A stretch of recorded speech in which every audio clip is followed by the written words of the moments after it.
And welcome aboard, everybody, to the Sports Talk Nation. Michael Cohen here with you. We got a very special video here today for you, as I'm going to play you an interview that I put together and aired on Fox Sports Radio New Jersey. And that is an interview I did with actor Steve Schirripa, of course, best known for his roles as Bobby Bacala on The Sopranos, Anthony Abitamarco, Detective Anthony Abitamarco on The Blue Bloods. He is going to be a guest of honor at the Somerset Patriots game on June the 1st. And it's going to be an incredible, incredible night. The VIP tickets for this event on June 1st are sold out. People cannot wait to get to TD Bank Ballpark on June 1st to meet Steve Schirripa and take part in the Somerset Patriots' first ever Sopranos Night. It is going to be incredible. You're going to have Steve Schirripa there. He's going to bring his dog Willie, who has become a social media icon in his own right. He'll be there as well. It'll be an opportunity for fans to meet Schirripa in the SK Club before the game. He'll then take part in the ceremonial first pitch and also have Willie Boy with him as well. As I mentioned, the entire event itself is completely sold out.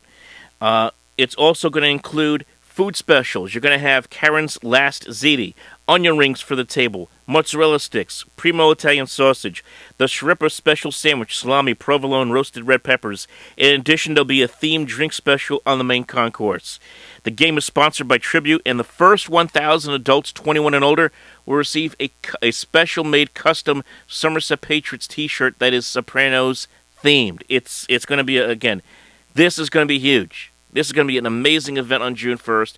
I want to give a big shout-out not only to Steve Schirripa for joining us to do this interview for Fox Sports New Jersey, but also to the head of media relations with the Somerset Patriots, Mark Rusinoff, for setting this whole thing up. I really cannot thank him enough for this. So first of all, let's just talk a little about the event. When did this opportunity come about to come to the Patriots and take part in this festivity? I don't know. I think maybe February. I'm not Hmm. quite sure. I think somewhere like that. February, Mark got a hold of me. Hmm. I think on Instagram and got a hold of me, and then we spoke. Seemed like a good guy. It'll sound like something I want to do because most things I don't want to do. And thought it would be fun. Obviously, with this being 25 years since The Sopranos, to look at it now, 25 years later, it's still one of the most talked about, one of the most quoted. People are watching, as you mentioned, different generations watching it. What does that mean for you, and even for some people that you've had opportunity to work with on the cast on that show, to see it still so vibrant today? Well, look, before I was on The Sopranos, I just dabbled in acting. I had a full-time job. Hmm. I was an executive at a hotel in Las Vegas. I started acting, dabbling as a hobby. Couple lines here, couple lines there. It was fun to me. I never thought about making a living. And I came here for a wedding and I auditioned for the show, hoping to get two lines. And I wind up being a part of TV history. So it came out of left field. I was 40 years old and I had two kids and a wife and a really good job and a big house. And I took the chance, right? So to get on any show, the worst show you could imagine is very, very, very difficult. To get on this show, it's like hitting the lottery twice. Yeah. So not only did I get on a TV show, oh my God, I wasn't that experienced. I had worked, obviously, but, and then to get on this show that becomes probably they'll be watching it 50 years from now. The way, we watch The Honeymooners or whatever, yeah. So, uh, when you're in it, you're worried about so many things. Are they going to kill me off? Are they going to end the show? Are they going to do this? I moved my family here from New York. You got all these things you're worried about. And then when you step back, and like I said, I rewatched it, it was very enjoyable because it brought back memories. Hey, I did that scene with Jim. I remember that. We were at blah blah blah. Or I did that scene with this one, and it brings you back to where you were. Uh, so I think it's quite amazing. And I mean, it's not to me. I had no people go, well, what about your career? You're always going to be thought of that. I had no career. Mm, So everything that I've gotten, it was because I was Bobby, you yeah. know, and I'm okay with that. Yeah. I read, looked up online. You got yourself, Michael Imperioli, and Vincent Pastore. You were in Montclair for the conversation on The Sopranos. And it's been going on for a while. It's been going on since November. Well, I'm going November Yeah. 30th. We're going to Yeah. be. I'll get you tickets if you want. Talk Oh, to Mark. cool. I mean, I'll get you tickets. that'd be awesome. What's it been like, going on those kind of tours and meeting people all over the country and even in the world for that matter about the show? It's pretty amazing Yeah. how into it the people are, and we sell out. We sold out Montclair. We sold out. I think the biggest place we played, I think, was in Australia. It was 2,700 people. They were literally hanging off the ceiling. Oh my The God. show is massive in UK and Ireland and in Australia and New Zealand. Hmm. Uh, to go in 7 cities in Australia and do this we were amazed. I mean, we were just amazed that how into the show they are, and it's wonderful to see. I mean, there's no bad shows. The show is good. We know what we're talking about. It's all comedy driven. It's a lot of fun. Vinny Pastore is great. We bring in a comic with us. We show slides and clips. You know, uh, it's pretty amazing Hmm. that we could sell out a 1,600 seat theater, 1,800 seat theater, 2,000 seat theaters. It's kind of amazing that all these years later, they come to see three guys talk about a show. What drew you to that role when they came to you with the role of Bobby Bacalari? What drew you to it other than it was, hey, this is The Sopranos. This is a great opportunity. What was it But about the show? at the time, it wasn't the Sopranos. It was a year in. Yeah. No, it wasn't that big a deal. It was kind of picking up steam. The first season was over. I had what drew me. I had whatever they would have gave me. I auditioned for an FBI agent, and she told me, "No, I don't see you as an FBI agent. I see you as this guy." Hmm. Luckily, she didn't see me as that because he only was around for a season.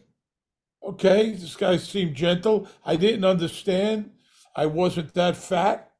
I Hmm. didn't understand all the fat jokes because I was about the same size as Jim. Hmm. There was all these fat jokes, and I said they don't make sense. And then I honestly thought they cast the wrong person. I Huh. said, are they mistaken? And then I got a call. I needed to wear a fat suit, so I had to come into New York early, and they fitted me for a fat suit, and I wore that for season 2 and season 3. Hmm. And I guess season 4, I got fat enough on my own. They told me I could take it off. Um, uh, just talk about kind of the camaraderie there and that ability to play off of one another. I think that's really when people look at the show. That's what kind of stands out. When we had those big scenes, like Michael always says, it was like going down the block to work with your friends. It's going to hang out with the gang. We were all very close. We went out and we enjoyed every moment of they were in their 30s. I was a little older. I was 40, 42. We enjoyed every moment of going out and everything this city has to offer, and we enjoyed every moment and then some. Hmm. Uh, I think getting close off camera, it kind of bled into on camera, where you're actually friends, where you're actually talking. I think David Chase subconsciously hired people from the same area, the same backgrounds. Almost everybody was from New York. Almost everybody was Italian. Almost everybody was blue collar. So that's why I think it bled over the chemistry. Some people, we spent a lot of time together. Some jobs you go in, you do your job, You have your lunch, you're cordial to everyone, and you go home. Not on this show. We were together for 9 or 10 years. We knew each other's families. We spent a lot of time Mm. parties. Everyone supported each other. First book, my first book release, the entire cast was there in Little Italy. It was quite amazing. So many people showed up. There was cops on horseback. Wow. It was in 2002. Hmm. Yeah. Awesome. That's awesome. I mean, could we see? I mean, one thing about because I'm going to Blue Bloods here. It was kind of ironic watching the show over the years. It at times felt kind of like a Sopranos mini reunion at times because not only would you have yourself on there, but you would have Michael Pirioli made an appearance on the show. Lorraine Bracco made an appearance on the show. She was the mayor, so it had that kind of feel. It It's kind was a New York show, yeah, so New York yeah, actors, right? Unfortunately, I was hoping if Michael had stuck around, but he went to do White Lotus, yeah. that they would have gave us a scene together or something together. But Vinny Pastore has done the show. John Ventimiglia has done the show. I think Aida Totoro has done the show. Catherine Narducci. So, New York show, New York cops, Hmm. that's kind of how it goes. Like everyone's done Law and Order, right? What do they say? You're not a New York actor unless you haven't done Law and Order. Exactly. What is that? What is that like to have two different characters, both on two different ends of the spectrum, if you will, on the side, different sides of the law, from Bobby to now Anthony? What's to you? What's the kind of their similarities, other than just their obvious differences between those two guys? Well, I think Bobby kind of. First of all, I don't think Bobby set out to be a mobster. I Mm, think Bobby fell into it. He was a waiter. His father took care of Junior. When his father got sick and moved to Florida, Bobby took it over. I don't think Bobby had that horrible heart like they did, that they could kill someone and then go eat dinner. When Bobby killed a guy, which he was forced to kill him, mm, nevertheless, he did it. The guy in Montreal, which was in Brooklyn, by the way, uh, he, I think his life had changed forever. You know, Anthony is a street smart, blue collar cop that probably grew up around mob guys, but wasn't. He knew that world, but is very serious about his job. Old school cop, very smart. But there's a lot of that here. I see yeah. cops here that grew up where I grew up, that guys became cops. They grew up just like I did. They have uncles and families that are in the mob. I mean, geez, so. Like came out and did an interview the other day. I think it was Deadline of Variety. It was one of those interviews, and he said that he's hoping CBS reconsiders and keeps the show going. How do you would you like to keep going with Blue Bloods, and what do you think about it moving forward? I think it's been an incredible run. I think this show is still on the top of its game. I don't know why they're canceling it. I really don't know. I mean, I don't know the Mm, finances, but I'm going to have to think that everything kind of turns to money, right? yeah, Uh, I mean, I don't think the show has wavered. It's still the number three scripted show in prime time. There's a lot of fans that watch the show at 10 o'clock on a Friday night. It's not an easy slot.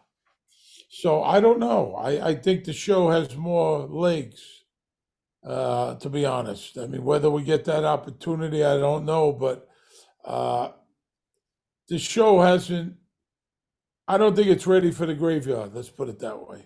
yeah. It's a good show. I mean, it's well written, character driven. A lot of people, a Yeah, lot of fans of the show, man. A lot of yeah. fans. Your sports fandom is getting bigger and bigger. It's, you can see you on at Nick games all the time. How do you feel about this Knicks group this going into this going forward into this postseason right now with that 1-0 lead and that against Indiana? I don't think they played that great the other night, though they Yeah. won. It was a great fourth quarter. I think they're going to do better tonight. I think they certainly could beat Indiana, but it's going to be tough, tougher than Philly. Hmm. Uh, I think the key, believe it or not, is DiVincenzo. Hmm. He's got to hit a bunch of threes. He's got to take a little heat off of Jalen Brunson. Hmm. You know, I like that they work very hard. I've been going to the Garden where they've been booed on opening night for not playing hard. This team plays hard every moment. Every moment. Absolutely. Just the last couple questions, just on the event itself coming up at TD Bank Ballpark. Um, what are you looking forward to most at the ballpark? Is it the first pitch? Just talk more about it. I think I'm looking forward to being there with my family and my dog. To be honest, and to seeing all the fine people of New Jersey that are Soprano fans and Blue Blood fans. And that's what I'm really looking forward to. I know we've sold out the VIPs and hopefully, we've sold a lot of tickets, which is our goal to do. And just go there and have fun. But, say hello to people that are nice. That's all. Okay. Is Say hello, Willie. Say hello, Willie boy. Yeah. He's naked, so don't mind him. He usually has clothes on, but he's naked. So right, we're radio, so we're okay in that department. Willie became very famous, and he's also a ham. Yeah, Absolutely, when you bring out the phone and say we're going to do a video, he perks up. yeah. I don't know where that came from, but he's a good boy. He's a good boy. He is an amazing dog. I mean, other than my dog coming over for like looking for like food at the table, he's amazing eating pizza and all this stuff on those videos. It's great. He eats meatballs. Let's see, we Yeah, had him supersod, we had him meatballs, we had him a big hero sandwich. He eats macaroni. He likes spaghetti. He had potato chips, tortilla chips. I think coming up maybe Taco Tuesday. What do you think? I, Taco Tuesday. I like it. I We'll like get it. him some tacos, but he'll have fun. He loves the balls. Hmm. Loves to go fetch. Loves. So Hmm. we've had other weenie dogs, and they wouldn't fetch them. You throw the ball, they look at you like, "What are you nuts?" But this guy loves it. Loves it. We had him at the park yesterday. That's awesome. I mean, look, he's having the time of his life. Look at him. um, who who who's who's your favorite Yankee, and I guess who's Willie's favorite Yankee for that matter? I don't know. Let's see. I mean, of course, we all love Judge. I mean, I like guys that play hard and are passionate. You Hmm. know, I like Volpe. He's playing very hard. Hmm. Uh, Rizzo keeps coming through. Soto. I mean, I don't dislike anybody. Hmm. I didn't like Girardi. I didn't like him as a manager at all. I like Joe Torre. Hmm. You know, I'm on the fence about Boone, though he's gotten better. Uh, you know, Yeah. Like, Willie's favorite Yankee, whoever has popcorn, that's his favorite Yankee. He's never going to give him popcorn, which is his favorite food, right? Whoever does that, yeah, that's his favorite. But my wife is a crazy fan. yeah. Watches every game on TV, goes to games. Sometimes she goes to the games alone. Oh wow. Hops on the subway here and pops up there, and she goes by herself, Hmm. comes home, day game, night game. She loves it. That is all. That is awesome. That is awesome. Well, I mean, you guys. So you're there almost regularly. Almost last time you were at Yankee Stadium, just recently, or? Yeah, just our 35th wedding anniversary. Oh wow, that's great. April 22nd, we went to the Yankee game. So yeah, that's the only time I've been. I've been working, I'm filming. So, Hmm. once the season ends, we'll catch some games. That's awesome. Well, I'm looking forward to this on And I'm June right 1st. now, I'm in basketball mode anyway. It's like 1994 all over again, man. It's got the Rangers, you got the Knicks going all, potentially both going to the finals. It's incredible. I'm still in basketball mode. Yeah. So. I don't blame you. I don't blame you at all. But I'm really looking forward to the event on June 1st. It's going to be a lot of fun. I'm looking forward to being I there. hope you come out, man. We got good food, and we're going to sign autographs, take pictures. It's going to be great. I'll be It's there. going to be a lot of fun, and you get to see Willie Boy. Yeah. He'll be there. All right. Say hello. Say hello. There you go. That's awesome. That's awesome, Steve. Thank you so much. Okay, Willie had enough. All right, thank you, man. Nice talking to you. We'll Nice see you out there. I'll see you out there. All right.